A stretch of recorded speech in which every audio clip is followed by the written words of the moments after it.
1975-এর 25শে জানুয়ারি বাংলাদেশের সংবিধানে চতুর্থ সংশোধনীর মাধ্যমে বহুদলীয় সংসদীয় ব্যবস্থা বদলে রাষ্ট্রপতি শাসিত সরকার ব্যবস্থা প্রবর্তন করে বঙ্গবন্ধু শেখ মুজিবুর রহমানকে সব দলের সমন্বয়ে একটি নতুন জাতীয় দল গঠনের দায়িত্ব দেওয়া হয়, যে দলের কাজ হবে স্বাধীনতা পরবর্তী দেশের সামাজিক, রাজনৈতিক, অর্থনৈতিক অস্থিরতার মধ্যে দেখা দেওয়া নানা অনাচার প্রতিরোধ করা এবং জাতি পুনর্গঠনে কাজ শুরু করা।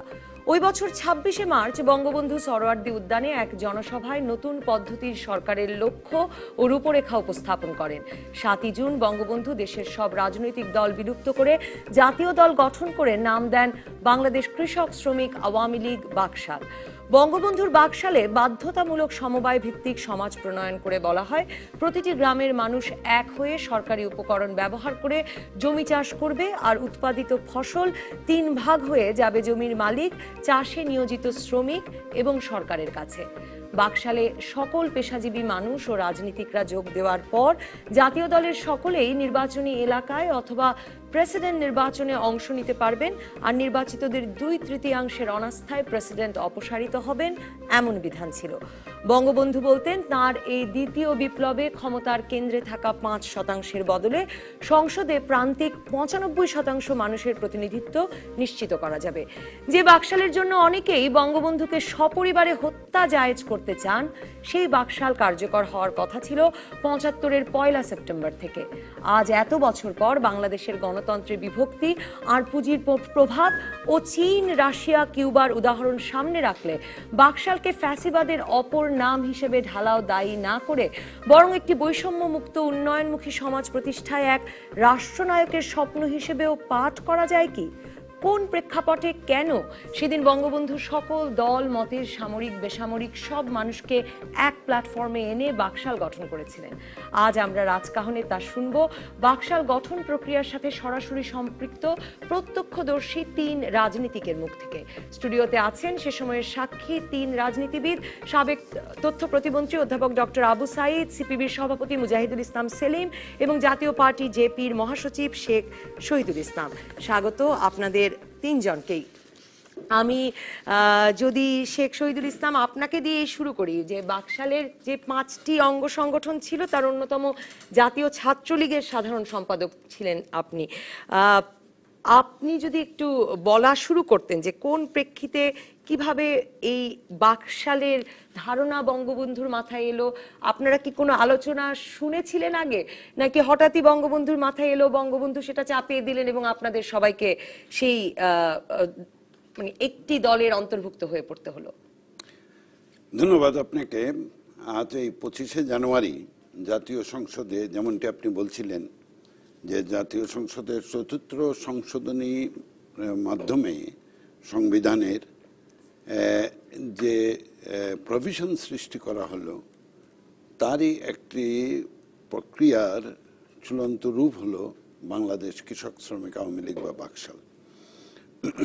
বাকশাল কেন করতে হলো, কেন বাকশালের এই প্রক্রিয়ায় বঙ্গবন্ধুকে যেতে হয়েছিল, তা যদি আমাদের বুঝতে হয় তাহলে সে সময়কার জাতীয় এবং আন্তর্জাতিক উভয় পরিমণ্ডলে কি বিরাজমান অবস্থা ছিল সে সম্পর্কে একটা সম্যক ধারণা থাকা প্রয়োজন। সেই সম্যক ধারণা যদি আমরা দেখি সে সময়ের ঘটনাবলী বিশ্লেষণ করে, তাহলে দেখব যে 1971 সালে 16ই ডিসেম্বর বাংলাদেশ শত্রুমুক্ত হলেও প্রকৃতপক্ষে শত্রুমুক্ত হয়নি। সেদিনকার যারা স্বাধীনতা বিরোধী ঘাপটি মেরে থাকা বিভিন্ন শক্তি, তারা অনবরতই সুযোগ পেলেই আমাদের অর্থনীতির উপরে আঘাত এনেছে, আমাদের পাটের গুদাম আগুন দিয়েছে, ব্যাংক লুট করেছে, আমাদের সংসদ সদস্যদেরকে গুলি করে হত্যা করেছে। নুরুল হক সাহেব, তারপরে গোলাম কিবরিয়া সাহেব, এই 2 জন সংসদ সদস্যকে ঈদের জামাতে পর্যন্ত গুলি করা হয়েছে। আপনি জানেন যে কতগুলো চরমপন্থী দল তখন আত্মপ্রকাশ করলো এবং আজকে তারা প্রকাশ্য রাজনীতি করছেন। তাদেরও একটা চরমপন্থী গ্রুপ তারা সৃষ্টি করলো বিভিন্ন নামে। এরা বিভিন্ন সময়ে আঘাত হানা শুরু করলো আমাদের অর্থনীতি, আমাদের আইন শৃঙ্খলা ইত্যাদির উপরে। একই সঙ্গে আপনি যদি দেখেন যে সে সময়ে আরেকটি ঘটনা ঘটল যে নিক্সন কিসিঞ্জারের মার্কিন প্রশাসন তারাও কিন্তু সে সময় বাংলাদেশকে উপর দিয়ে স্বীকৃতি দিলেও প্রকৃতপক্ষে তারা বাংলাদেশে তাদের যে সহযোগিতা একটা নবীন রাষ্ট্রকে দেওয়া প্রয়োজন ছিল তা না দিয়ে বরং বাংলাদেশের অর্থনৈতিক সংকট এবং অন্যান্য ক্ষেত্রে সংকট গভীরতর করার একটা ষড়যন্ত্রের মধ্যেও তারা লিপ্ত ছিল। এই ষড়যন্ত্র যে কেবল ওই দিনই শুরু হয়েছিল তা নয়, এই ষড়যন্ত্র কিন্তু আমাদের মুক্তিযুদ্ধ চলাকালীন সময়েও হয়েছিল এবং খন্দকার মোশতাককে নিয়ে তখন একটা ভিন্ন গ্রুপ সৃষ্টি করার চেষ্টা করা হয়েছিল। অপশন দেওয়া হয়েছিল, বঙ্গবন্ধুকে চাও না স্বাধীনতাকে চাও, স্বাধীনতাকে চাইলে বঙ্গবন্ধুকে পাওয়া যাবে না, এমন একটা কথাবার্তা সে সময় আমরা লক্ষ্য করেছি এদের মধ্যে ছিল। এরই মধ্যে আমরা দেখেছি যে বাংলাদেশে যখন চরমভাবে খাদ্যের প্রয়োজন তখন জাহাজও ঘুরিয়ে দেওয়া হয়েছে। নিক্সন কিসিঞ্জার প্রশাসন জাহাজ অন্যদিকে ডাইভার্ট হিসেবে কেন বাকশালকে মনে করা হলো, মানে আমি আসছি। তো এটা একদিক। অন্যদিকে আমরা দেখতে পাই যে তৎকালীন সোভিয়েত ইউনিয়নের নেতৃত্বে, ভারতের নেতৃত্বে আমাদের জোট নিরপেক্ষ অধিকাংশ দেশ এবং সোভিয়েত ব্লকের যে সমস্ত দেশগুলো ছিল তারা আমাদেরকে উদারভাবে সাহায্য সহযোগিতা করলো। আমাদের বন্দর ক্লিয়ার করে দিল সোভিয়েত থেকে নেভাল ফোর্স এসে, আমাদের রেলপথগুলো মেরামত করে দিল ভারত থেকে তাদের সহযোগী টিম এসে। এবং আন্তর্জাতিক ক্ষেত্রে আপনি যদি দেখেন ওই সময়ে সমাজতন্ত্রের যে স্লোগান, যারা স্লোগান দিত সেই বিশ্বের একটা জয় জয়াকার। ভিয়েতনামে মার্কিনীদের পরাজয় ঘটল, কম্বোডিয়া, লাওস এগুলো মার্কিনী খপ্পর থেকে মুক্ত হলো, অ্যাঙ্গোলা মোজাম্বিকে মুক্তিযুদ্ধ সপক্ষে শক্তি জয়লাভ করলো, সালভাডর আলেন্দের নেতৃত্বে চিলিতে বামপন্থী সরকার গঠিত হলো। সুতরাং আমরা দেখতে পাই যে ওই সময়টায় সমাজতন্ত্রের একটা বিভিন্ন জায়গায় যে তাদের সমাজতন্ত্রী যে সমস্ত শক্তিগুলো, বাম শক্তিগুলো, তার একটা জয় জয়াকার চলছে। আর বঙ্গবন্ধু তো বলেই রেখেছে, মানে আমাদের রাষ্ট্রীয় তখন একদিকে যেমনি করে এই মার্কিনীদের কাছ থেকে অসহযোগিতা সেই লিবারেশনের সময়, সেই মুক্তিযুদ্ধকালীন সময় থেকেই আমরা পাচ্ছিলাম, বিরোধিতা পাচ্ছিলাম এবং ষড়যন্ত্র পাচ্ছিলাম। ঠিক অপরদিকে এই যারা আমাদের মুক্তিযুদ্ধে সহায়তা করেছিল সেই সব ফোর্সগুলোর আমরা সহায়তা পাচ্ছিলাম। সমাজতান্ত্রিক বিশ্বের একটা জয় জয়াকার চলছিল। সেই পরিস্থিতিতে বঙ্গবন্ধু নিশ্চয়ই এটা চিন্তা করেছেন। আমরা একটু যে বঙ্গবন্ধুর 1975 সালের 26শে মার্চে দেওয়া যে ভাষণটি, যেটি সম্ভবত তার সর্বশেষ ভাষণ 15ই আগস্টে নিহত হওয়ার আগে। না, এটা সর্বশেষ ভাষণ না, এটা পার্লামেন্টের সর্বশেষ ভাষণ। এটা সরোয়ার্দী উদ্যানে তখন দেওয়া, জি, মানে প্রকাশ, মানে পাবলিক জনসভায় দেওয়া 26শে মার্চে। সেটা একটু শুনে এসে আমি মুজাহিদুল ইসলাম সেলিম, তার কিছু অংশ শুনে এসে আমি মুজাহিদুল ইসলাম সেলিমের কাছে যেতে চাই। এই ঘুরে দেওয়া সমাজ ব্যবস্থা, এই যে নতুন সিস্টেমে যাচ্ছি আমি, গ্রামে গ্রামে বহুমুখী কোঅপারেটিভ করা হবে। ভুল করেন না, আপনাদের জমি আমি নেব না, ভয় পায়েন না যাও জমি নিয়ে যাবো, তা নয়। 5 বছর প্ল্যানে বাংলাদেশের 65,000 গ্রামে একটা করে কোঅপারেটিভ হবে, প্রত্যেক গ্রামে গ্রামে। এই কোঅপারেটিভ জমির মালিক জমি থাকবে, কিন্তু তার অংশ যে বেকার প্রত্যেকটা মানুষ, যে মানুষ কাজ করতে পারে তাকে সেই কোঅপারেটিভের সদস্য হতে হবে এবং বহুমুখী কোঅপারেটিভ হবে। আলটিমেটলি 25,000 ভিলেজে একটা করে কোঅপারেটিভ করা হবে। 5 বছরে প্ল্যান না হয়েছে। তাদের কাছে পয়সা যাবে, তাদের কাছে ফার্টিলাইজার যাবে, তাদের কাছে টেস্টিং যাবে, তাদের কাছে ওয়ার্ক প্রোগ্রাম যাবে। আস্তে আস্তে ইউনিয়ন কাউন্সিল ওই টাউটের দল বিদায় দেওয়া হবে, তা না হলে দেশ বছর যাবে না। এই জন্যই ভিলেজে কোঅপারেটিভ হবে। আমি ঘোষণা করছি আজকে যে 5 বছর প্ল্যানে প্রত্যেকটি গ্রামে, ধরেন 1000 ফ্যামিলি থেকে 500 থেকে 1000 ফ্যামিলি পর্যন্ত কম্পালসারি কোঅপারেটিভ। আপনার জমির ফসল আপনি দেবেন, অংশ যাবে কোঅপারেটিভে, অংশ যাবে গভর্নমেন্টের হাতে। দ্বিতীয় থানায় একটা করে কাউন্সিল হবে। এই কাউন্সিলে রাজনৈতিক কর্মী কর্মচারী যে হয় একজন তার চেয়ারম্যান হবে। এই জায়গাতে থাকবে ওই ডিপার্টমেন্টের সরকারি কর্মচারী, আর তার আমাকে কৃষক শ্রমিক আওয়ামী লীগের প্রতিনিধি থাকবে, যুবক প্রতিনিধি থাকবে, কৃষক প্রতিনিধি থাকবে। তারা থানাকে চালাবে। আর জেলা থাকবে না, সমস্ত মহকুমা জেলা হয়ে যাবে।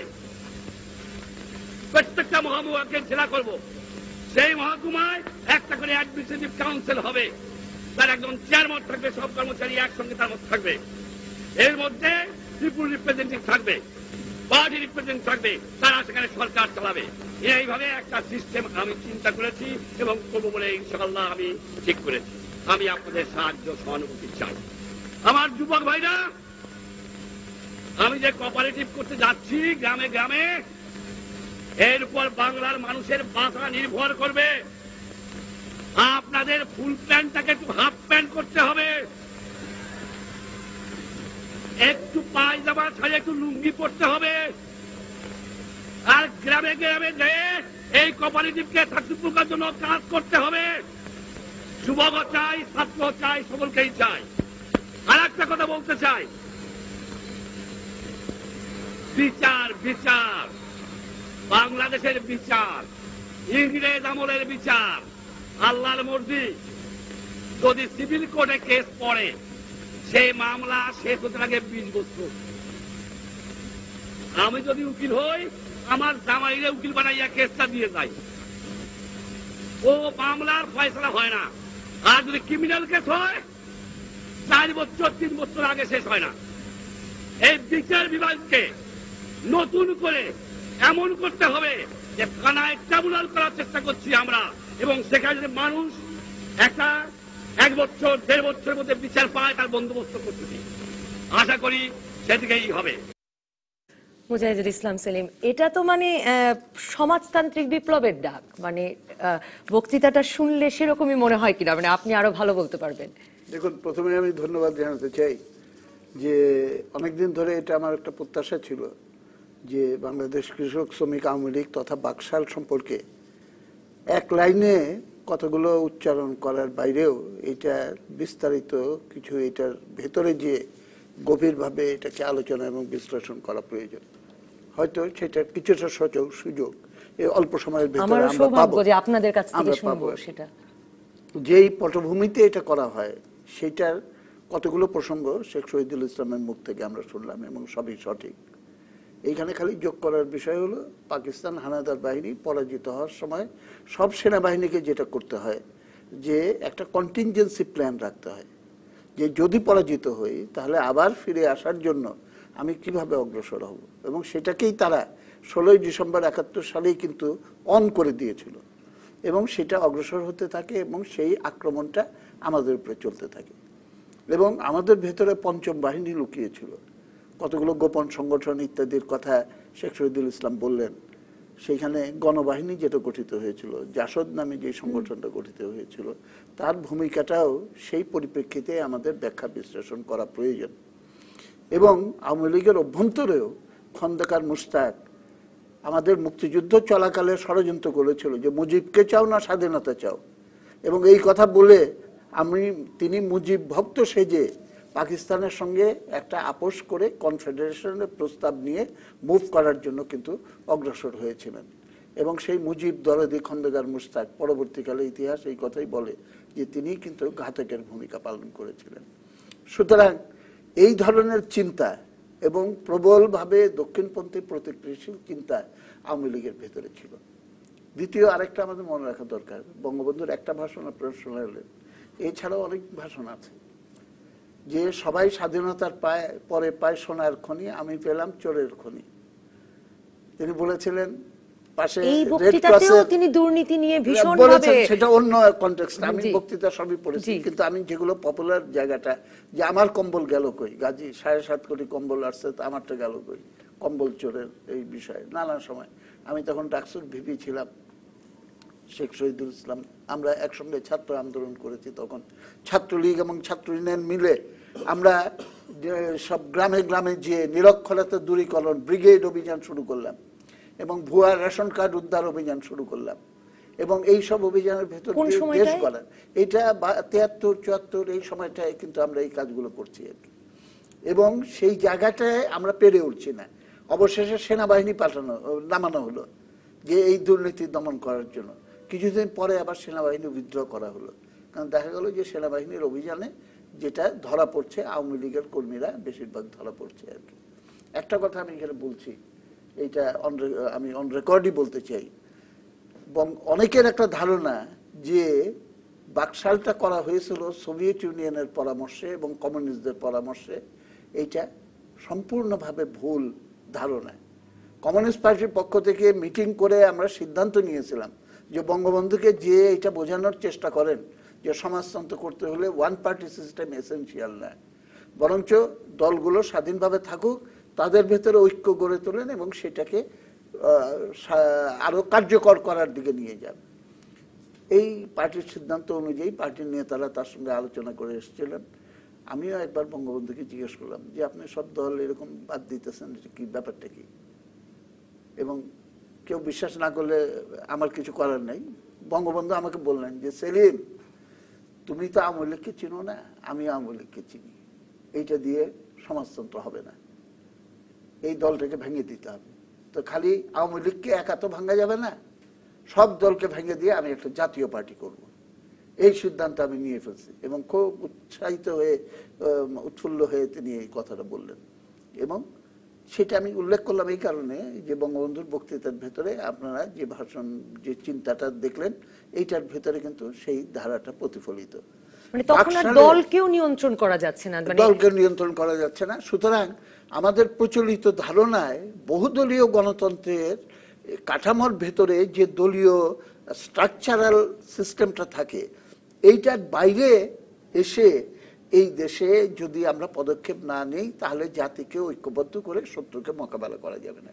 এইটা হলো তার পলিটিক্যাল আন্ডারস্ট্যান্ডিং ছিল, এবং সেটা করতে গিয়ে তিনি এই পথে গেলেন। কিন্তু দেখেন কন্ট্রাডিকশনটা কোথায়, যে তিনি খন্দকার মোশতাককে বাকশালের এক্সিকিউটিভ কমিটিতে রাখলেন কিন্তু মনির সিংকে রাখলেন না।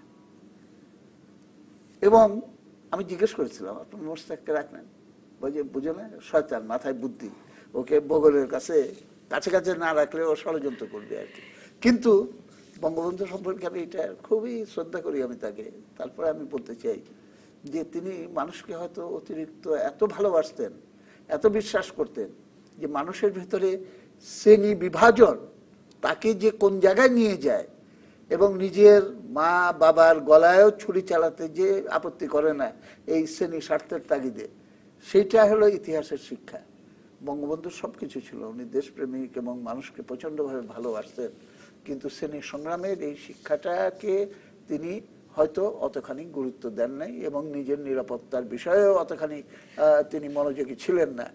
এবং এইসব কারণে কিন্তু জিনিসটা শুরু হয়েও সেটা কিন্তু অগ্রসর হলো না। এবং শুধু কি সেসব কারণেই আমি এটাও আসলে একটু জানতে চাই যে খালি বলতে চাই যে বাকশাল সম্পর্কে আলোচনা করতে যে তার রাজনৈতিক কাঠামোগত জায়গাটা যেমন আমাদের আলোচনায়, পাশাপাশি তার অর্থনৈতিক পরিকল্পনাটা কিভাবে নেওয়ার জন্য তিনি পদক্ষেপ নিয়েছিলেন সেইটাকে বাদ দিয়ে আলোচনা করলে পরে কিন্তু আপনি এটার পূর্ণাঙ্গ স্বরূপটা খুঁজে পাবেন। আমি একটা বিরতির পর অধ্যাপক আবু সাঈদের কাছে যাব, সেখানে আমি তার কাছে একটু রাজনৈতিক কাঠামোর বিষয়টি নিয়েও, যে বাকশালে এই যে সর্বত্র নির্বাচিত প্রতিনিধিদের দিয়ে যাকে আমরা একদলীয় শাসন ব্যবস্থা, একনায়কতন্ত্র বলছি, সেখানে এই নির্বাচিত প্রতিনিধিদেরকে বিভিন্ন স্তরে রাখবার যে পরিকল্পনা, সেটিও একটু জানতে চাইবো।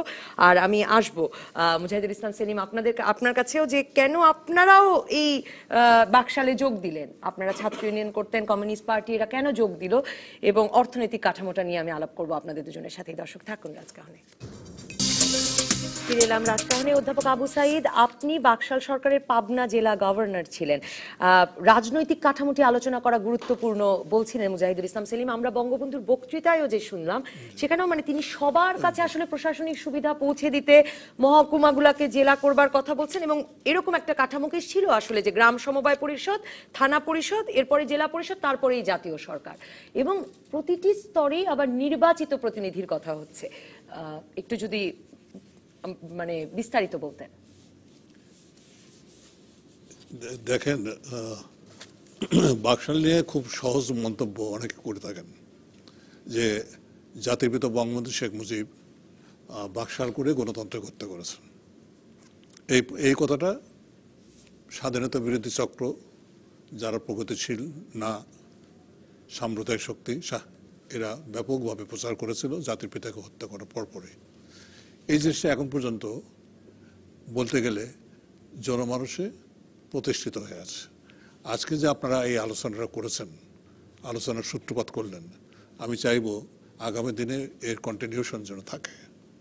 কারণ বাকশাল বুঝতে গেলে আমি মনে করি একটা কথা ওই সময়, Baksal is the highest form of democracy. Baksal is the highest form of democracy.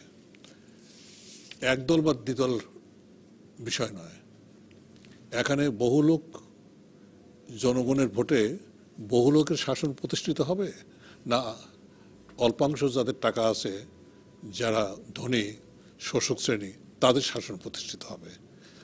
শ্রেণী সংগ্রামের দিকে না গিয়েও সেলিম ভাই আছেন, আমি বলবো এই দ্বন্দ্বটা কাজ করতেছিল বঙ্গবন্ধুর ভিতর বিরাটভাবে। বিশেষ করে ৭৪-এ দুর্ভিক্ষ হওয়ার পরে পার্লামেন্টে আমি তখন ছিলাম, বঙ্গবন্ধু যেভাবে ছেলে মানুষের মতো কেঁদেছিলেন চিন্তাও করা যায় না, যে আমি ২৭,০০০ লোককে বাঁচাতে পারিনি, রেকর্ডে আছে তাই। সে যাই হোক, এর ভিতরে মার্কিন ষড়যন্ত্র, জাতীয় ষড়যন্ত্র, সেলিম ভাই বলেছেন, শহীদ ভাই বলেছেন, এগুলো ছিলই। আমি ওইদিকে যাচ্ছি না। আমি যেটা যেতে চাই, বঙ্গবন্ধু কিন্তু সুনির্দিষ্ট প্রোগ্রাম দিয়েছিলেন। আমি দেখতাম যে টিএসসির পাশে সেলিম ভাইরা ছাত্র ইউনিয়ন থেকে ধানের চারা রোপণ থেকে আরম্ভ করে বন্যা দুর্গত এলাকায় নিয়ে যাবেন, এর জন্য চারা রোপণ পর্যন্ত করেছিলেন। অর্থাৎ দেশের ভিতরে একটা উৎপাদন প্রক্রিয়া এবং উৎপাদনশীলতা এবং উৎপাদন এগিয়ে নিয়ে যাওয়ার একটা কিন্তু প্রতিযোগিতা কিংবা মনোভাব তৈরি হয়েছিল। পাশাপাশি প্রতিবিপ্লবী শক্তি তারা কিন্তু বসেছিল না। প্রতিবিপ্লবী শক্তির ভিতরে বাংলাদেশে যারা চীনপন্থী ছিল, পূর্বাঞ্চল কমিউনিস্ট পার্টি, হক মানে এটা হলো হক সাহেবের, আব্দুল হকের নেতৃত্বে, তারপর তোহা সাহেবের নেতৃত্বে সাম্যবাদ দল, তারপরে আর একটা সর্বহারা পার্টি, নকশাল আমরা বলি, এসব মিলেই তারা সেই সময় চরম একটা দেশের ভিতর নৈরাজ্য সৃষ্টি করেছিল, যেটা শহীদ ভাই বলেছেন। এবং এক বছরেই আমি যদি রেকর্ড দিই দেখাই, তাহলে বলবো যে ২০35টি খুন হয়েছিল, ৫,০০০-এর উপরে ডাকাতি হয়েছিল এবং অন্যান্য কিডন্যাপ, এগুলো ছিল ৫০০-এর উপরে। এতে পাটের গুদামে ব্যাংক লুট, নানা কিছু, আমি সময় সংক্ষিপ্ত বলতে চাচ্ছি না, এ সমস্ত কিন্তু চলছিল। এবং ভুট্টো সাহেব তখন এই বাংলাদেশকে পুনরায় পাকিস্তান করার জন্য তিনি কিন্তু আন্তর্জাতিকভাবে চক্রান্ত করতেছিলেন এবং মুসলিম বাংলার স্লোগান দিয়ে, রেডিও দিয়ে এদের বসিয়ে দিয়েছিলেন যে এটাকে, এই স্বাধীন বাংলাকে আবার পূর্ব পাকিস্তানকে, মুসলিম বাংলায় কী করে পরিণত করা যায়, সেগুলো ছিল। সেজন্য স্বাধীনতা বিরোধী চক্র তারা এই আন্ডারগ্রাউন্ড নেটওয়ার্কের বিরুদ্ধে ছিল। সবচেয়ে অসুবিধা যেটা হয়েছিল, অনেকে স্বীকার করবে, অনেকে করবে না, আমি যেটা দেখেছি সেটা হলো ছাত্রলীগের প্রগতিশীল এবং ধীমান, বুদ্ধিমান, মেধাযুক্ত অধিকাংশ ছাত্ররা মুজিব বাহিনীতে যোগদান করেছিল। এই মুজিব বাহিনীর অধিকাংশ কিন্তু জাসদ ছাত্রলীগের পরবর্তীকালে সদস্য হয় এবং এদেরকে কৌশলে আন্ডারগ্রাউন্ড নেটওয়ার্ক দিয়ে ঠেলে দেওয়া হয়। এখানেও সিআইয়ের প্ল্যান ছিল। পিটার ক্যাস্টার বলে এক ভদ্রলোক ছিলেন, তিনি কিন্তু এসে এইটা ঘটানোর জন্য অর্থ ষড়যন্ত্রগুলো জানাও খুব জরুরি। কিন্তু আজকে যদি একটু আমরা সেদিকে মনোনিবেশ করি যে কি কি আসলে একদম কাঠামোগত পরিবর্তনগুলো বঙ্গবন্ধু আনতে চেয়েছিলেন, তাহলে আসলে আমাদের জানবার জন্য একদমই ৫ মিনিটের ভিতরে বলবো, ৩ মিনিটে বলে দেয়। কাঠামোগত পরিবর্তন উনি প্রথমেই বলেছিলেন, এই সমাজ ব্যবস্থা আমি রাখবো না। উনি প্রশাসনের দিক থেকে বলছেন, প্রচলিত যে শাসন ব্যবস্থা, এর ঘুণে ঘুণে প্রত্যেকটি জায়গায় একেবারে ঘুণে ধরা, দুর্নীতিগ্রস্ত, এই প্রশাসন ব্যবস্থা পরিবর্তন করে দিতে হবে, এই আমলাতান্ত্রিক ব্যবস্থা শেষ করে দিতে হবে। কারণ আমলাতান্ত্রিক ফাইলে আমরা যেটা শুনি যে মানে এই যে একনায়কতন্ত্র, কিন্তু আমার কাছে খুব ইন্টারেস্টিং লাগলো যে প্রতিটি স্তরের নির্বাচিত জনপ্রতিনিধি দিয়ে, মানে নির্বাচিত কিংবা অনির্বাচিত বড় কথা না, বড় কথাটা হলো না, বড় কথা না, বড় কথাটা এই জায়গাটায় যে আমি কার প্রতিনিধিত্ব করছি। বঙ্গবন্ধু যখন বলেছেন পৃথিবী দুই ভাগে বিভক্ত, শোষক আর শোষিত, আমি শোষিতের পক্ষে। শোষিত জনগণ বাংলাদেশে তখন ছিল 60%, 70%। তাদের প্রতিনিধি কই? আমার কৃষক শ্রমিকের প্রতিনিধি কই? যারা উৎপাদনশীলতার সঙ্গে যুক্ত, এই মানুষগুলো যদি প্রতিনিধিত্বশীল একটা সরকার গঠন করে, সেখানে কিন্তু দুর্নীতি করে না। উনি নিজেই বলেছেন, আমার কৃষক দুর্নীতি করে না, আমার শ্রমিক দুর্নীতি করে না, আমার রিক্সারা দুর্নীতি করে না, আমার মেহনতি মানুষ দুর্নীতি করে না। দুর্নীতি করে আমরা ভদ্রলোক কয়েকটা লোক, আমরা চুরি করি, আমরা ডাকাতি করি, আমরা ব্যাংক লুট করি, আমরা হাইজ্যাক করি, আমরাই করি। সেই জন্য উনি পরিষ্কারভাবে সুনির্দিষ্টভাবে বলেছিলেন যে উৎপাদনশীলতার সাথে সম্পৃক্ত লোকগুলোকে সামনে নিয়ে আসা এবং তাদের নেতৃত্বে একটা বাংলাদেশ তৈরি করা, যে বাংলাদেশ হবে সোনার বাংলা, ওনার কনসেপ্ট, ওনার ব্র্যান্ডিং নেম।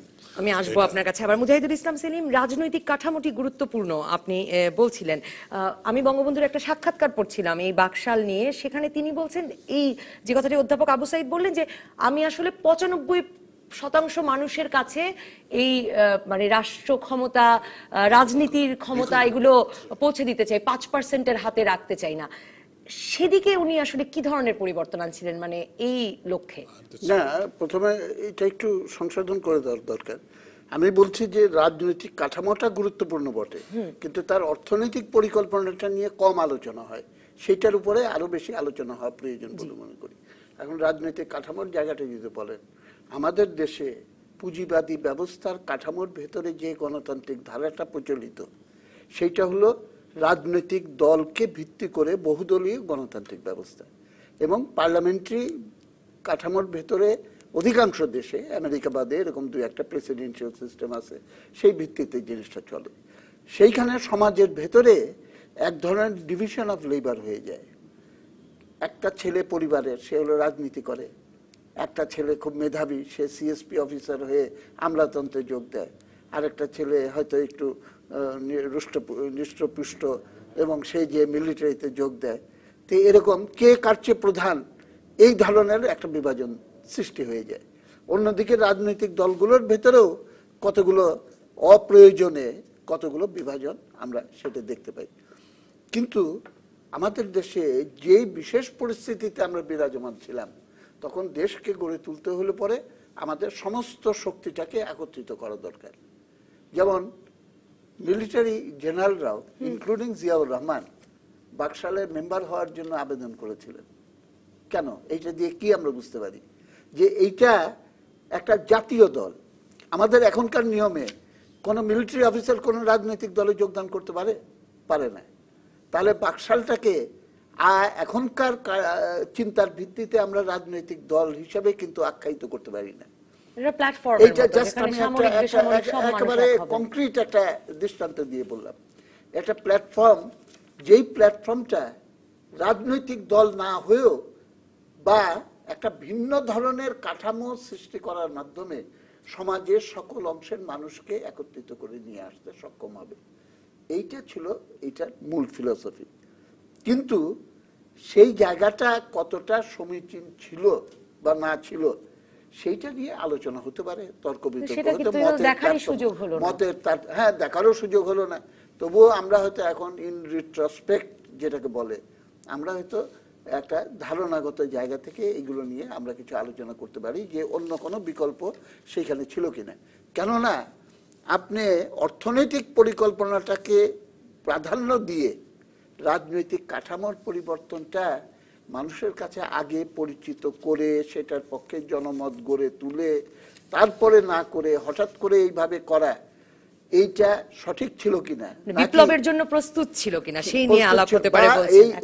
এই রাজনৈতিক কাঠামোগত জায়গায় এইটা একটা আমূল পরিবর্তন, এবং এটাকে বলা হতো বঙ্গবন্ধুর ভাষায় যে আমি শোষিতের গণতন্ত্র কায়েম করতে চাই। এবং এখানে খেয়াল করলে দেখবেন যে গণতান্ত্রিক বিকেন্দ্রীকরণ সম্পর্কে যেই ধারণাটা নিয়ে আমরা পাকিস্তানি আমলেও সংগ্রাম করেছি, যে bureaucracy will not control the state apparatus, state apparatus elected representative the control করবে। এবং সেজন্য আমি জিজ্ঞেস করছিলাম যে এটা আমার কাছে খুব গুরুত্বপূর্ণ মনে হয়েছে যে নির্বাচিত জনপ্রতিনিধিরা করবে। একটা প্রশ্ন আমি করতে চাই, যদি একদলীয় ব্যবস্থা হয় তাহলে ইলেকশনে দলের ক্যান্ডিডেট ছাড়া আর কোনো ক্যান্ডিডেট তো থাকবে না। কিন্তু নিয়ম করা হয়েছিল, উনি বলেছিলেন, এটা তো কার্যকর হয় নাই, যে প্রত্যেক জায়গায় একাধিক ক্যান্ডিডেট, একটা- ও ক্যান্ডিডেট থাকবে, একটা- সেই ক্যান্ডিডেট হয়তো আমি জনগণের একদম ভিতর এই থেকে জায়গাটিতেই নামাবে। শেখ শহীদুল না, ইসলামের সে- কাছে যেতে চাই যে এটাও তো একটা ইউনিক ব্যাপার, মানে বঙ্গবন্ধু ধরুন আমাদের রাষ্ট্রীয় মূলনীতি থেকে সর্বত্র মানে এবং বাকশালেও উনি বলছেন এটা গণতন্ত্রও বটে সমাজতন্ত্রও বটে, এবং যে জায়গাটায় মুজাহিদুল ইসলাম সেলিম শেষ করলেন যে প্রেসিডেন্ট পদেও যে কেউ দাঁড়াতে পারবেন, মানে তার স্বপ্নের জায়গাটা হচ্ছে যে একজন কৃষকও দাঁড়াতে পারেন, শ্রমিকও দাঁড়াতে পারেন, জাতীয় দলের সদস্য নির্বাচনী এলাকা থেকেও দাঁড়াতে পারেন, এবং সেই নির্বাচিত প্রতিনিধিরা আবার 2/3 অনাস্থা হলে পরে প্রেসিডেন্টকেও পদত্যাগ করতে হবে, মানে একটা নির্বাচনী কাঠামো ভীষণভাবে রেখে সকলকে রাজনীতিতে সম্পৃক্ত করেই তো সেই অর্থনৈতিক বিপ্লবের কথা বলছিলেন। দেখুন, যে কথা আপনি বললেন, এটা বলতে গেলে বাকশালের যে জাতীয় দলটি বঙ্গবন্ধু করেছিলেন তার দর্শনটা আমাদের বুঝতে হবে। এই দর্শনের মধ্যে প্রথম যে ইনগ্রেডিয়েন্ট যেটাকে উনি লক্ষ্য করে এই ব্যবস্থাটা গ্রহণ করলেন সেটা হলো জাতিকে ঐক্যবদ্ধ করা। বিভক্ত জাতি, যে কথা মুজাহিদুল ইসলাম সেলিম বলেছেন, যে নানানভাবে নানান দিকে বিভক্ত, পেশাগত দিক থেকে বিভক্ত, রাজনৈতিকভাবে বিভক্ত, বা বিভিন্ন রাজনৈতিক দল, আবার ষড়যন্ত্র, সামাজিক মানে সংগঠন জাতীয় আন্তর্জাতিক ইত্যাদি, তো ষড়যন্ত্র সবগুলোকে জাতিকে ঐক্যবদ্ধ করা, এটা কিন্তু বাকশালের ফিলোসফি। আর বাকশালকে যে একদলীয় গণতন্ত্র বলা হয়, এটা কিন্তু বহুদলীয় একদল। আপনি যেটা বলেছেন এটা প্ল্যাটফর্ম, এটা আসলে এটা হলো বহুদলীয় একদল। অনেকগুলো দল এখানে ঐক্যবদ্ধভাবে একটা প্ল্যাটফর্মের নিচে, একটা ছাতার নিচে তারা ঐক্যবদ্ধ হলো। আর এখানে আরেকটি জিনিস হলো যে এই বাকশাল গঠনের মাধ্যমে বঙ্গবন্ধু আর একটা জিনিসও চেয়েছিলেন, যে জাতিকে একটা নতুনভাবে প্রেরণার সৃষ্টি করতে। কারণ জাতিকে একটা স্বপ্ন দেখাতে হয়। এই যে স্বাধীনতার স্বপ্ন বঙ্গবন্ধু দেখিয়েছিলেন, স্বাধীনতার স্বপ্ন দেখানোর ফলেই কিন্তু আস্তে আস্তে করে আমরা এই স্বাধীন দেশ অর্জন করেছি। তেমনি তিনি অর্থনৈতিক মুক্তির একটা স্বপ্ন জাতির সামনে তুলে ধরলেন। এবং ওই ভারতের প্রয়াত রাষ্ট্রপতি এপিজে আবুল কালামের ভাষায় আমি একটা কথা বলতে চাই, যে দেখুন, ঘুমায় যেটা দেখা হয়, ঘুমের মধ্যে যেটা দেখি সেটা আসল স্বপ্ন না। যে স্বপ্ন মানুষকে ঘুমাতে দেয় না সেটাই আসল স্বপ্ন। বঙ্গবন্ধু তেমনি একটি স্বপ্ন জাতিকে দেখাতে চেয়েছিলেন, যে জাতি আবার নতুন একটা কর্ম উদ্দীপনার মধ্যে তারা ঐক্যবদ্ধ হয়ে ঝাঁপিয়ে পড়বে ৭১-এর মতন, এবং সেই স্বপ্ন জাতিকে তিনি দেখাতে চেয়েছিলেন। এই কিন্তু উদ্দীপনা গণতন্ত্র আর তারপরে সমাজতন্ত্র কি একসাথে চলে? আমি বলছি সেটা একটা আর বিরতির একটা পর চেয়েছিলেন আমি উনি, আপনার কাছে এটা শেষ করি। সামাজিক ন্যায় বিচার তিনি প্রতিষ্ঠা করতে চেয়েছিলেন। এই যে মানুষে বৈষম্য, আজকে দেখেন মানুষের আয়ে পর্বত প্রমাণ বৈষম্যের সৃষ্টি হচ্ছে। উনি কিন্তু বঙ্গবন্ধু কিন্তু এই সামাজিক ন্যায় বিচারটা প্রতিষ্ঠা করতে চেয়েছিলেন। মানুষের আয়ের যে বৈষম্য, মানুষের যে একটা পেশার বৈষম্য, এগুলো আরেকটি জিনিস তিনি চেয়েছিলেন, যে সব রাজনৈতিক দল এবং বিভিন্ন পেশায় যারা আছেন, ব্যুরোক্র্যাট হোক, মিলিটারি ব্যুরোক্র্যাট হতে পারে, সিভিল ব্যুরোক্র্যাট, সমাজের জন্য একটা সবাইকে একটা জায়গায় এনে তাদের কন্ট্রিবিউট করা। তো আপনি বললেন যে গণতন্ত্র আর সমাজতন্ত্র, একটা বিরতির পর আপনার কাছেই ফিরছি শেখ শহীদুল ইসলাম। এরপরে আমরা এই নিয়ে আলাপ করতে চাই যে গণতন্ত্র আর সমাজতন্ত্র একসঙ্গে চলতে পারে কিনা। দর্শক থাকুন বাকশাল নিয়ে আলোচনায়। ফিরে এলাম রাজকাহনে। শেখ শহীদুল ইসলাম, গণতন্ত্র আর সমাজতন্ত্রকে একসাথে চলতে পারে, মানে বঙ্গবন্ধু আমাদের রাষ্ট্রীয় মূলনীতিও তাই ঠিক করলেন, আবার বাকশালেও গণতন্ত্র থাকছে বলে তিনি বলছেন যে সমাজতন্ত্র না হলে গণতন্ত্র কি, কাজেই সমাজতান্ত্রিক একটা ব্যবস্থা আনছেন, আবার গণতন্ত্রের কথা বলছেন। দেখুন, গণতন্ত্রের যে মূল কথা সেটা হলো জনগণের অধিকার। গণতন্ত্র মানুষের মৌলিক কতগুলো অধিকারকে স্বীকৃতি দেয়।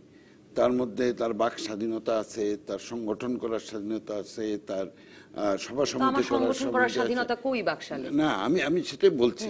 তো এই স্বাধীনতাগুলো গণতন্ত্র দেয়। তো এই স্বাধীনতাগুলো কিন্তু বাকশালের ভেতরে যে অবস্থান, সেই অবস্থানে কিন্তু এই স্বাধীনতাগুলো একমাত্র বাকশাল প্ল্যাটফর্মের অভ্যন্তরে থেকেই করার পর্যাপ্ত সুযোগ ছিল। দ্বিতীয় হলো যে সমাজতন্ত্রে মানুষকে কি দেয়? সমাজতন্ত্র মানুষকে তার অর্থনৈতিক অধিকারের সঙ্গে সঙ্গে গণতান্ত্রিক অধিকারও দেয়। সুতরাং প্রকৃত গণতন্ত্র যেমনি করে কেবলমাত্র এই যে কতগুলো বাহ্যিক দিক আছে রিচুয়ালস, এই রিচুয়ালসগুলো প্রতিষ্ঠার জন্য নয়, মানুষের খাদ্যের অধিকারও গণতন্ত্র, মানুষের শিক্ষার অধিকারও গণতন্ত্র, ঠিক তেমনি সমাজতন্ত্রও কিন্তু মানুষকে কতগুলো গণতান্ত্রিক অধিকার দেয় যে সে কথা বলতে পারবে, সে সামাজিক ন্যায় বিচার প্রতিষ্ঠার জন্য সংগ্রাম করতে পারবে, তার ট্রেড ইউনিয়ন করার অধিকার থাকবে, এগুলো কিন্তু। সুতরাং আমার যেটা মনে হয় যে সমাজতন্ত্র আর গণতন্ত্র কিন্তু পরস্পর বিরোধী কোনো তত্ত্ব নয়, সেটাই আমি বঙ্গবন্ধু সাক্ষাৎকারেও পড়ছিলাম। মুজাহিদুল ইসলাম সেলিম বঙ্গবন্ধু খেলাফতের 80 দিনের উদাহরণ দিয়েছেন, আবার বঙ্গবন্ধু তখন কিউবা, যেটা শেখ শহীদুল ইসলাম শুরুতেই বলেছিলেন, কিউবা, চীন, রাশিয়া, ভিয়েতনামের কথা বলছেন। তো সমাজতন্ত্র যেসব জায়গায় আমরা সফল হতে দেখেছি, সেসব জায়গাতে এরকম আসলে একজন ব্যক্তি মানে এক নেতার এক মানে এবং সংবাদপত্রের স্বাধীনতা মানে রুদ্ধ, বিভিন্ন সংগঠনের স্বাধীনতা রুদ্ধ, এই পরিস্থিতিগুলো যা যা পরিস্থিতি বাকশাল করেছিল, সেই পরিস্থিতিগুলোই তো সমাজতান্ত্রিক শাসনের একটা রোগও বলা যেতে পারে। সেটা বাহ্যিকভাবে অনেকে এই কথা বলে থাকে, এটা ভেতরে গেলে পরে আসল মর্মবাণী যদি অনুসন্ধান করি তাহলে এটা মোটেই সত্য নয়। আমাদের একটা কথা মনে রাখতে হবে, রাজনীতি হলো অর্থনীতিরই ঘনীভূত প্রকাশ। গণতন্ত্র কেবলমাত্র রাজনৈতিক দিকটাকে আপনি খোলা মানে পোশাকি কতগুলো কাঠামো দাঁড় করিয়ে দিলেন, তাতে কিন্তু গণতন্ত্র পরিপূর্ণ হয় না। এইটার ভিত্তিটা হতে হবে অর্থনৈতিক, এবং অর্থনৈতিক অধিকার আমার প্রত্যেকটা নাগরিকের আল্লাহ তাআলা বাতাস দিয়েছে, গরিব ধনী সকলের কাছে কিন্তু সমান। বৃষ্টি যখন পড়ে গরিব ধনী সকলের উপরে কিন্তু সমানভাবে পড়ে, বাদ দিয়ে কিন্তু পড়ে না। এবং কিভাবে সমাজের ভিতরে শ্রেণী বিভাজন হলো, বৈষম্য তৈরি হলো, সে ঐতিহাসিক আলোচনা একটা ভিন্ন ব্যাপার। সুতরাং অর্থনৈতিক গণতন্ত্রটাকে ভিত্তি করে আপনি যদি রাজনৈতিক কাঠামো না দাঁড় করান, তাহলে পরে সেটা কোনোদিন গণতান্ত্রিক রূপ পেতে পারে না। আপনি যদি প্রথমেই করে নেন যে কেউ খাবে কেউ খাবে না, এই রকম একটা ব্যবস্থার ভিত্তিতে তারপরে আপনি বললেন যে সকলের অধিকার দেওয়া হলো, তুমি ইলেকশনে দাঁড়াতে পারো। আমাদের এখানে ইলেকশন হয় 50,000 টাকা আপনাকে জামানত দিতে হয়। তা আমাদের এখানে গার্মেন্টসের শ্রমিক বস্তিবাসী শতকরা 95% মানুষ 50,000 টাকা তো সারা বছরেও কোনোদিন চোখে দেখে না, তাহলে পরে গণতন্ত্র হলো কিভাবে? সুতরাং সেই জিনিসটা বুঝতে হবে। আমি যেটা বলতে চাই, সময় বেশি নাই, একটা হলো বাকশাল ঘোষিত হওয়ার পর কাঠামোগুলো মাত্র করা শুরু হয়েছিল, কিন্তু বাকশালের উপরে প্রশিক্ষণ কার্যক্রম শুরু হওয়া হতে হতে ঠিক সেই মুহূর্তে কিন্তু বঙ্গবন্ধুকে হত্যা করা হয়। সমস্ত গভর্নরদেরকে ডেকে আনা হয়েছিল এবং পরদিন থেকে জাস্ট বোধহয় উদ্বোধনী সভাটা হয়েছিল, পরদিন থেকে প্রশিক্ষণ হওয়ার কথা। সুতরাং বাকশালের মর্মবাণীটা কি হতে যাচ্ছে এইটা নিয়ে ধারণাটা কিন্তু যারা বাকশালে অন্তর্ভুক্ত তাদের কাছেও পরিষ্কার ছিল না। 2 নম্বর হলো, আমি আরেকটা বলতে চাই যে নীতি আদর্শের দিক থেকে এই অনেক ভালো দিক আপনি এটা বলতে পারেন, কিন্তু মানুষের ভেতরে কনফিউশনটা তৈরি হলো যখন দেখলো সেই পুরানা লোক যাদেরকে আমরা দেখেছি কম্বল চুরি করতে, যাদেরকে দেখেছি আমরা এইসব অন্যায় করতে, সেই মোশতাক আহমেদ, তাদেরকে দিয়ে অনেক ভালো লোকও ছিল। এই ব্যাপারে আমাকে ভুল বুঝেন না, আমাদের কথা বলছি না, আওয়ামী লীগের ভেতরে মনসুর আলী সাহেব, নজরুল ইসলাম সাহেব, হ্যাঁ, কামরুজ্জামান সাহেব, হ্যাঁ, তাজউদ্দিন সাহেব, ভালো লোক ছিল, কিন্তু ওই লোকগুলোই আসলো। এবং এইটা তারা আরো প্রমাণ পেল 15ই আগস্টের পরে, বঙ্গবন্ধুকে হত্যা করার পর যখন মুশতাক ক্যাবিনেট গঠন করলেন, তখন হুড় হুড় করে এই 4-5 জন বাদে বাকি সবাই গিয়ে সেই মন্ত্রিসভায় যোগ দিল। সুতরাং মেরুদণ্ডহীন এবং পুরানা পাপী এদেরকে নিয়ে যখন কাঠামো করলো, তো এত ভালো কথার অর্থ কি? এদেরকে দিয়ে এই কাজ। অধ্যাপক আবু সাঈদ মুজাহিদুল ইসলাম সেলিম এর আগে বলেছিলেন যে বিপ্লবের জন্য আসলে প্রস্তুত না করে এই বিপ্লবের ডাক দেওয়া কিনা, সেটা কি একটা সমস্যা হয়েছে? আমরা শেষ করব, আপনি যদি মানে এই প্রস্তুতিটা না থাকাই কি একটা বড় সমস্যা হয়েছে? দেখেন, বঙ্গবন্ধু সারাটা জীবন উনি কর্মসূচি দিয়েছেন এবং পাশাপাশি কিন্তু জনমত গঠন করেছেন। বাকশালের যে দর্শন, দুঃখী মানুষের মুক্তি, শোষকদের কালো হাত ভেঙে দাও এবং শোষণ বন্ধ করো, যার জন্য জাতীয়করণ নীতিমালা এগুলো তিনি প্রতিষ্ঠা করেছেন। আর কি বাকশালের কর্মসূচি নিয়ে কিন্তু আমরা কেউ আলোচনা করি না। বাকশালের কর্মসূচি আলোচনা করলেই কিন্তু খুব পরিষ্কার হয়ে যায় উনি কী চেয়েছেন। প্রথমে চেয়েছিলেন শহীদ ভাই আলোচনা করলেন, সেলিম ভাই জাতীয় ঐক্যমত। 2 নম্বর কি দুর্নীতি উচ্ছেদ, ওনার টার্গেট ছিল। 3 কি খেতে খামারে উৎপাদন বৃদ্ধি, 4 নম্বর জন্মশাসন। এই 4টা উনি যে কর্মসূচি দিলেন, এই কর্মসূচির বাইরে কিংবা দ্বিমত প্রকাশ করে এমন লোককে আপনি পাবেন না। প্রত্যেকটি মানুষ এই কর্মসূচির প্রতি একমত। তারপরে বাকশাল বিরোধিতা, এটা আমাদের মজ্জাগত, বিরোধিতার খাতিরে বিরোধিতা করতে হবে সেই জন্য। আর সমাজতন্ত্র নিয়ে যে একটা কথা আছে, মোটামুটি মার্কস অ্যাঙ্গেলসের যে সমাজতন্ত্র সেটা শ্রেণীভিত্তিক দ্বন্দ্বের কথা বলা আছে। আর বঙ্গবন্ধু বলছেন যে আমি ওই সমাজতন্ত্র চাই না, আমার দেশীয় মন মানুষ মাটি যেভাবে চায় সেই ধরনের সমাজতন্ত্র আমি প্রতিষ্ঠা করতে চাই। সমাজতন্ত্র যদি একটা দর্শন হয়, তাহলে যে দর্শন মানুষের সত্যিকার মুক্তির কথা বলে, মানুষের বেঁচে থাকার কথা বলে, এবং মানুষের তার সমাজ, নতুন সমাজ নির্মাণের কথা বলে, এবং প্রতিটি মানুষের আহার বাসস্থান মৌলিক চাহিদা পূরণের কথা বলে, সেই সমাজতন্ত্র কোনোদিন নিঃশেষ হয়ে যায় না। সেই দর্শন থাকে, এবং সেই দর্শনের ভিতর দিয়ে আপনার গণতান্ত্রিক পরিব্যাপ্ত যে বিকাশমান দিকটা, মানুষ যদি অর্থনৈতিকভাবে সচ্ছল হয়ে ওঠে, তখন গণতন্ত্রের পরিপূর্ণ অধিকতর গণতন্ত্রের দিকে আপনি যে ষড়যন্ত্রের কথা দিয়ে শুরু করেছিলেন, যে সেই ষড়যন্ত্রের কথা বঙ্গবন্ধুকেও জিজ্ঞেস করা হয়েছিল যে এরকম একটি আন্তর্জাতিকভাবেও তো এই কর্মসূচি পছন্দনীয় হচ্ছে না। তো বঙ্গবন্ধু তখন বলছেন যে আমাকে যদি মেরেও ফেলা হয়, মানে আমি তো অ্যাক্সিডেন্টালি বেঁচে আছি, যদি মেরেও ফেলা হয় তাহলেও একদিন না একদিন আমার জনগণ এই সমাজতান্ত্রিক বিপ্লবের অংশীদার হবে। বাকশাল কি এখন আর, মানে সমাজতন্ত্রই তো পৃথিবীতে খুব মানে অনেকেই বলেন যে কিছুটা ইররিলেভেন্ট হয়ে যাচ্ছে, সেটা কি? বিশ্বায়নের যুগে আজকে মনে হতে পারে যে সমাজতন্ত্রের ধারণাটা বাতিল হয়ে গেছে, আসলে কিন্তু তা না। মানুষের পেটে যতদিন ক্ষুধা থাকবে, মানুষের ইচ্ছা আকাঙ্ক্ষা মুক্তির ইচ্ছা ততদিন থাকবে, সমাজতন্ত্র কিন্তু ততদিন থাকবে। বিভিন্ন প্রকৃতির এবং বিভিন্ন ডগমায় থাকবে। সেই জন্য যে কথাটা আমি বলতে চাই, বঙ্গবন্ধু বারবার যে কথাটা বলেছেন, আমি মনে করি যে বঙ্গবন্ধু যে সিস্টেমে গিয়েছেন, এখন সেলিম ভাইয়ের কথার সাথে আমি একটু তথ্যগত দিকে বলি। 28শে জানুয়ারি বঙ্গবন্ধু পদত্যাগ করেছিলেন, মানে পদ শূন্য হয়ে গেল। পদ শূন্য হয়ে গেলে সৈয়দ নজরুল ইসলাম 2টা পদ, তখন বাই ইলেকশন হয়েছিল। শহীদ ভাইরা ভালো বলতে পারবেন। বাকশাল সিস্টেমে বাই ইলেকশন হয়েছিল, তখন শহীদ নজরুল ইসলামের ভাই উনি দাঁড়িয়েছিলেন, আর স্কুল মাস্টার দাঁড়িয়েছিলেন, একজন দোকানদার দাঁড়িয়েছিলেন। পোস্টার গিয়েছিল সরকারি খরচে, মঞ্চ করা হয়েছিল সরকারি খরচে, প্রজেকশন মিটিং করা হয়েছিল,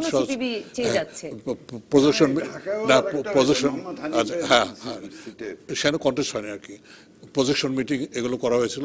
সেই জন্য দেখা যাচ্ছে যে সরকারি খরচে এগুলো হচ্ছে এবং সবাই সমান অধিকার পাচ্ছে। সবাই সমান অধিকারের ভিত্তিতে জনগণ যাকে ভোট দিতে পারে অবাধ নিরপেক্ষ এবং সুষ্ঠুভাবে, সেটাই গণতন্ত্র বলবো না টাকা দিয়ে পয়সা দিয়ে জোর করে লাঠিতন্ত্র করে মার দিয়ে গুলি দিয়ে মানে দস্যুগিরি করে ভোটের বাক্স কেড়ে নিয়ে আমি জয়লাভ করবো, সেটা গণতন্ত্র। অবশ্যই সেই হিসাবে শোষিতের গণতন্ত্র বঙ্গবন্ধু যা করতে চেয়েছিলেন তা সময় উপযোগী। আমি মনে করি যত দিন আসবে বঙ্গবন্ধুকে তত বেশি আমরা আবিষ্কার করব এবং তত বেশি দেশকে পরিচালিত করব। ধন্যবাদ অধ্যাপক আবু সাঈদ। আমি 30 সেকেন্ড করে নিতে চাই যে বঙ্গবন্ধুর সেই স্বপ্ন যে একদিন না একদিন তার জনগণ এই মানে শোষিতের গণতন্ত্র কায়েমে কাজ করবে, এটা কি আর রেলেভেন্ট আছে আসলে? মুজাহিদুল ইসলাম সেলিম।